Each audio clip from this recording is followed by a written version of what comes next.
महोदय, पिछले कुछ वर्षों में सभी राजनीतिक दल किसी न किसी तरह से जनता से दूर हो गए हैं।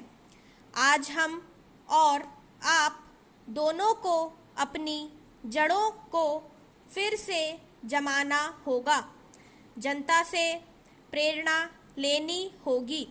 हमें जनता की आकांक्षाओं, उसकी मांगों और उसकी आवश्यकताओं के अनुसार चलना होगा। अपने देश के विशाल आकार के कारण यह बहुत बड़ा काम है, लेकिन उस आदमी के लिए कुछ भी असंभव नहीं जिसने कुछ करने के लिए कमर कस ली हो। कुछ देशों में लोग चढ़ने के लिए पहाड़ों की ऊंची से ऊंची चोटियां तलाश कर लेते हैं ताकि उनके मन और काम की चुनौतियों का समाधान हो सके।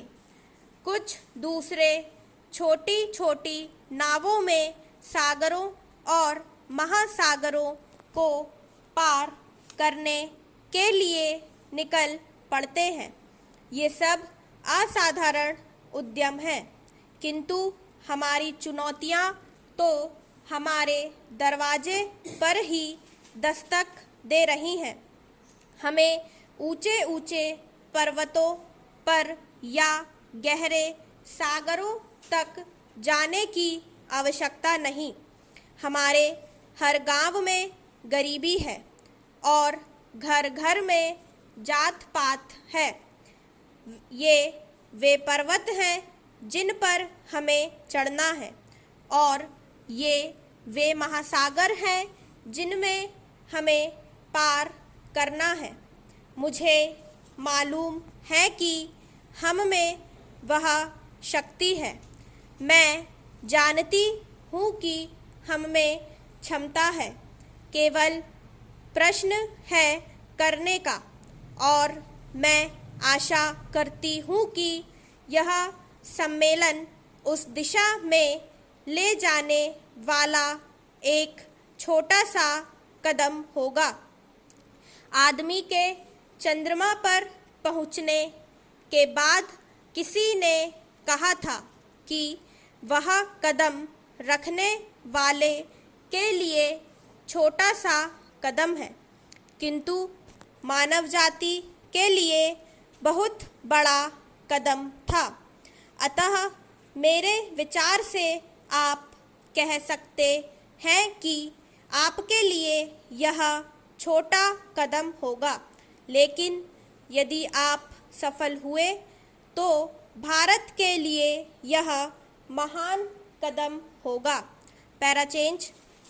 मैं आशा करती हूँ कि आप इसे ध्यान में रखेंगे और दूसरों में उत्साह पैदा करेंगे, क्योंकि किसी भी तरह की उपलब्धि के रास्ते में सबसे बड़ी बाधाओं में से एक है हमारे बुद्धिजीवियों, हमारे पत्रकारों इत्यादि में व्याप्त अविश्वास या संदेह वृत्ति। इस बाधा को हटाना होगा। हमें अपने उत्साह को पुनः स्थापित करना होगा और उससे उत्पन्न होगा वह साहस, धैर्य और संकल्प शक्ति जो उन बहुत सी चीज़ों को प्राप्त करने के लिए आवश्यक है, जो हमें प्राप्त करना ही चाहिए। जब कभी राजनैतिक जीवन और बौद्धिक जीवन में निकट का संबंध रहा है तो दोनों को लाभ पहुंचा है। स्टॉप।